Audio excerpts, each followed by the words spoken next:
Hi, I'm Matt, I'm Diana. And I'm Brooke. and this week we will be talking about social media and society. And it's a great topic to be discussing because, the world's dominated by social media these days, especially considering the three of us are all in the education field, all teaching very different grade levels. I'm high school, Brooke's primary, Diana is middle school, and social media is dominant in all three major age groups. It's Yeah, definitely really interesting that we get to see how it affects different age groups and we could kind of compare that to each other and what we see in the classroom. yeah, Absolutely. exactly. I feel that social media and technology in general has such a big impact on all ages. In this week's readings, we talked about how um, more of the adolescent side, how technology plays an important role in their lives. Um, but it is interesting to see how technology plays an important role throughout all age groups. So, to speak upon not only the reading from this week, but the podcast, What Will We Fear Next? I thought it was kind of cool to see how the same conversation is happening every single generation, and it's just changing with the type of technology. So Piper mentions the dangers of not only social media and in that regards, but we also heard it from like 18 years ago when radio was something that was feared in generations. I thought it was very interesting how people change their views of technology based on what's happening today of the pandemic. Yeah, and we see that in the podcast. Obviously, Justin E.H. Smith was writing about how evil the internet is and how horrible social media and other platforms is to personal health. And then when COVID-19 shuts everything down in March of 2020, he's stuck at home and his opinions really kind of change because he's living with the internet and he realizes it's not as bad. I feel So, like everyone had a big shift in their perspective on technology because it became our literal lifeline. Everyone switched to working from home on the computer. Schools were online, and we definitely got to that push more to see how it can benefit us and our students and even people that work in other industries. Yeah, and I can kind of relate that. I think before listening to this podcast, initially I was like, I hate social media. I think it does disrupt our norms and our critical thinking skills because everyone's just texting, tweeting, or even Instagramming. And after the pandemic, I do have a better appreciation of technology, but obviously everything has its flaws. That being the case, I I kind of agree a lot with this week's podcast. yeah, it's really cool. Just we obviously the gut reaction is to say that social media and technology is bad. But, Amy Orban, who is another scholar, when she was doing her doctoral work or her whatever it was, her research on social media and the negative effects it has on mental health of the young, she looked into prior work and she saw that in the 50s, Mary Preston said the exact same thing about radio. And that clearly, isn't the case because radio didn't heavily damage kids to the point where they're not, themselves anymore. So I she feel really like reevaluated her work and looked at it again to see how social media, isn't as negative as we think it is. I feel like it's a lot of a gut reaction that people have when something is kind of new and there's not as much research on it. It's starting to come out and it definitely changed society and how everyone functions and what we do every day. People switched from radios to listening to their phones or going on social media. So I feel like people automatically just focus on the negatives of it, but they don't realize how much it's changed. And I didn't realize until I really heard Amy's argument about how this is the same argument that Mary made about the radio. So it really opened my eyes to that. Yeah. Yeah. Oh, sorry. And like most people, I reject change too. Like I said earlier, social media I thought was destroying our youth's brain. I mean, as a teacher, having people doing the TikTok moves in the middle of my class and lesson does aggravate me. But then again, when you connect to this week's readings and this week's podcast, our norms are completely different from when we were in school. So that social etiquette is now changing based on what technologies we have at hand, so to speak.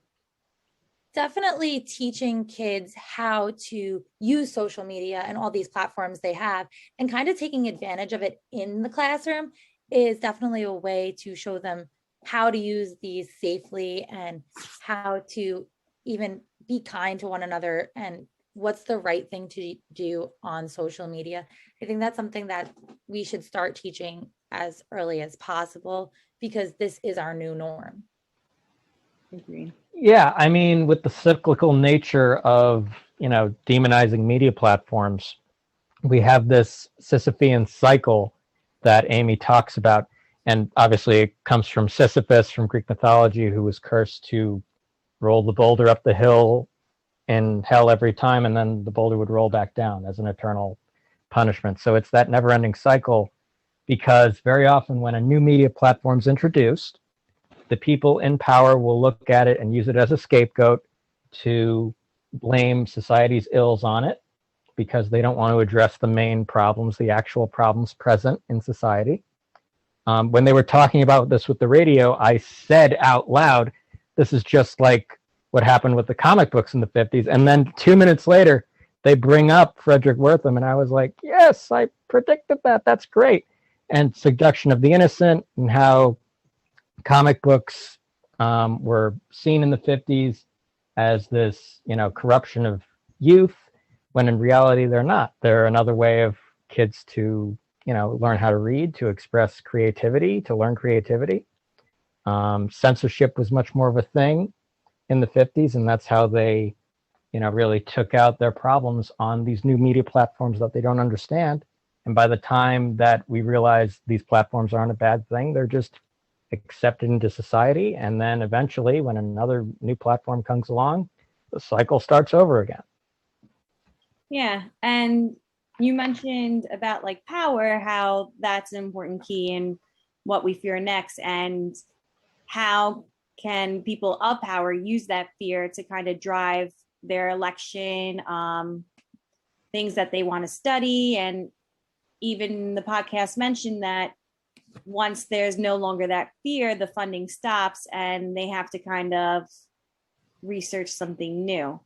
I also thought it was interesting how power plays in a role of privacy in this week's readings. When adolescents, privacy is a big thing between adolescents and adults. And that to me was very important to hear how privacy is, the definition is almost fluid between different age groups. So when we have our privacy as an adult, things that we fear are the people who have power above us. And when you have privacy as a adolescent, things that we fear looking into our private lives are our parents. And that's similar to what's happening in countries. I mean, if you think about the China, with the surveillance in China, you have the fear power of the government watching you everywhere. Yeah, the government's definitely an overbearing parent in China, and that's a whole other discussion I could get into as a history teacher. And just going on with the reading, though, it's definitely, well, first of all, obviously the reading's outdated, because they talk about MySpace, they talk about platforms. Their research was from 2007 for half Yeah. of it, using MySpace and Facebook as their main source of their information and their research when these platforms aren't relevant today. It's now we have TikTok, Yeah. Twitter. Yeah. Sorry, I totally cut you off, but No, that's cool. We have Instagram with the Instagram Reels, which, by the way, is really annoying. I mean, as an Instagram user, I can just feel them hopelessly trying to become another platform that's clearly gaining so much steam. So that's well, a they whole take other. everything off of other platforms and just post it on Instagram instead of having one platform where it's TikTok, Twitter, and Instagram all in one. They take Yeah. TikToks and they take people's tweets and they post it on Instagram. Yeah, well, that's annoying stuff. Well, technology is a fast-moving target that is just always changing, and I mean, it's just insane how this research that we had in the chapter, how relevant is it? Because Amy speaks about research, we kind of have to be proactive more than reactive, and maybe what we read in this week's chapter, how relevant is it? Because good research takes time. So are we reading it after the fact, or is this a good lens to what's going on in the adolescent mind? Yeah, I mean, I definitely appreciate the personal accounts by the kids that the author looked at. I mean, the conflict between privacy and presence is definitely worth looking at. You have the desire for teens to have a community to be a part of, to find connection to, but that community may not necessarily jeopardize their actual in-person relationships. It may expand upon it or connect with it. There's also, the sense that the parent is what's really the source of what they want to be private from. We see a lot of teens in that reading not care as much about big companies that have data, although we see that very heavily as a problem with, Facebook just went through in the last couple of years a major inquisition by the government about their data control. So there's definitely a lot of good within the outdated stuff. Yes, I wish it was more relevant to today because I feel like the platforms definitely take a turn now. And kids are posting and adolescents are posting even more public information that's supposed to be private because now they have all the privacy settings where they can just block their parents. Right. And they're now posting information for anyone to see, whether or not it's a stranger. They'll post their address, they post their license plates, they will give any information out. The only person they really don't want to see that information really seems to be their immediate family or their parents.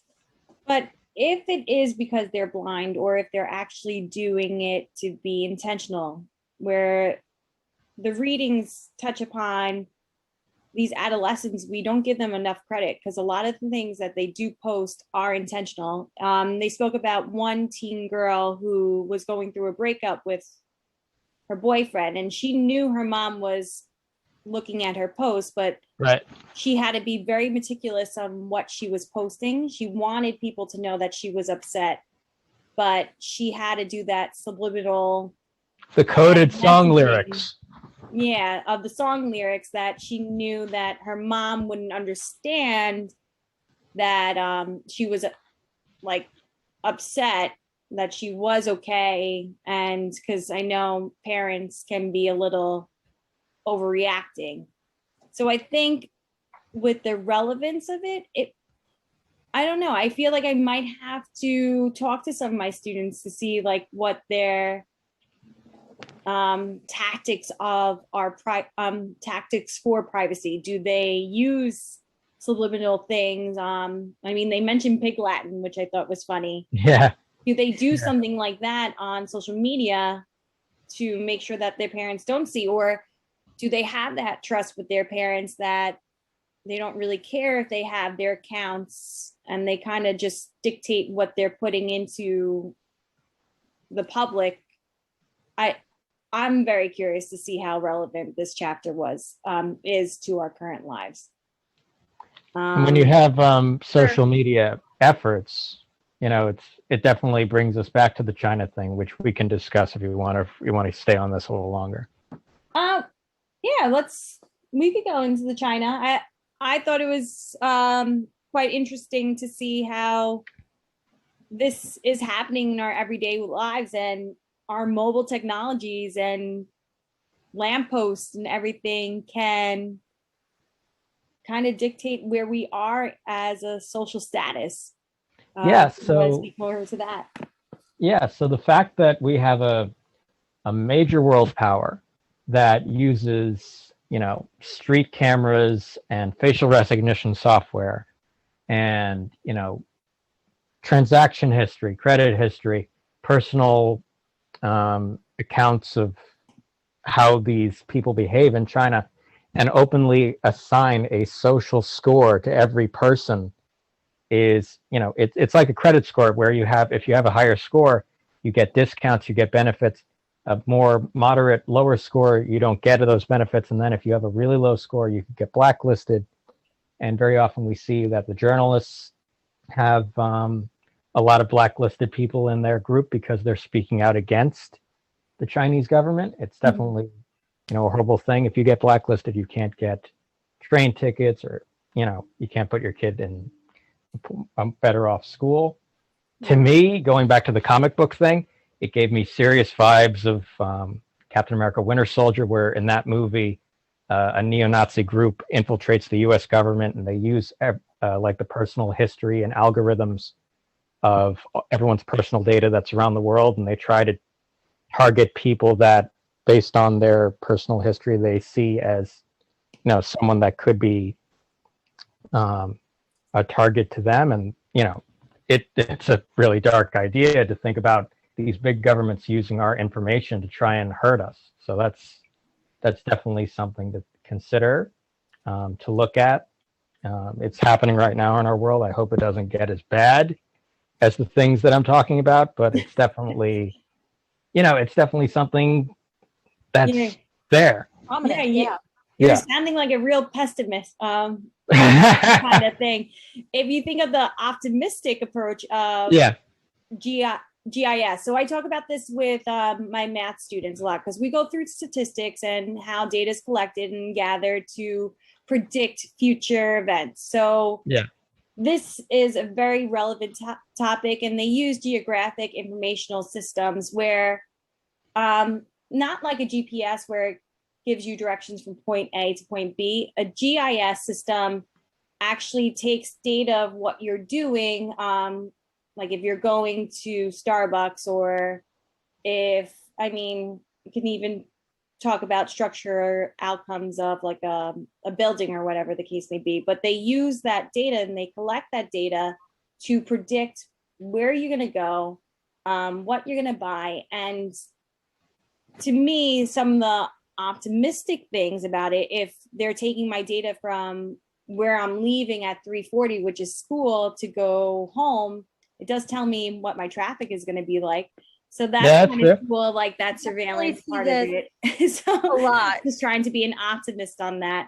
No, I'm with you. Look, I like that Netflix uses what I've watched to predict things I might like. So that's another positive spin on it. It is a little bit much when you're talking with your friends and you say, hey, I really like this shirt at American Eagle.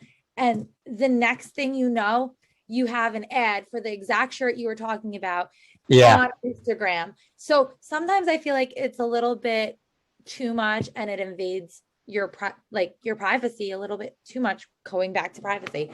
Yeah. So where is the line, and where does it stop that it's too much? Exactly. Definitely, with that privacy and choosing what not to share. And maybe these surveillances are changing our authentic, how we act on a normal basis. If you think about our authentic self. Like police officers now, they use body cams. Absolutely. How has that changed their profession? You know what I mean? Just being underneath this constant surveillance. I mean, even when as a teacher, and I'm teaching virtually, having that surveillance of the parents might be behind the screen. How am I behaving differently in front of? I noticed at first a lot of teachers were very afraid of reprimanding their students and asking them, hey, can you please stop that? And they would kind of let behaviors that they would never let slide kind of fall through the cracks because they didn't want the parents being like, hey, I don't like how you said X, Y, and Z to that student. That's definitely something, the surveillance of it all. And that goes back to even teenagers with their parents, not wanting their parents to know their information, and they act differently around them. I've gotten so lax with my early virtual students that if they don't even respond to me, you know what? That's whatever. To zero. I don't care. Yeah. I mean, like, because I'm dealing with high school kids. If they're not, they're turning the stupid thing on and they're walking away from their microphone. That's what's going on. I mean, I have the kids that don't know. I'm like, you have to unmute yourself. I don't know how. right. So, Yeah. It's very interesting. I can't even come up with a better word than interesting. We live in a very interesting world. I did enjoy looking into this topic and being able to talk about it because it is something that was so prevalent to everything that's going on, especially within the past year. So I definitely liked everything that we looked at this week. Yeah, I so what definitely will think we so. fear next, so to speak? Yeah. More good than fear, I hope. I'll be more optimistic. Less surveillance. Yes. All All right. right. Thank you for Perfect. listening to this week's podcast. Thank you so much. Enjoyed it. Have a Thanks, great one. guys.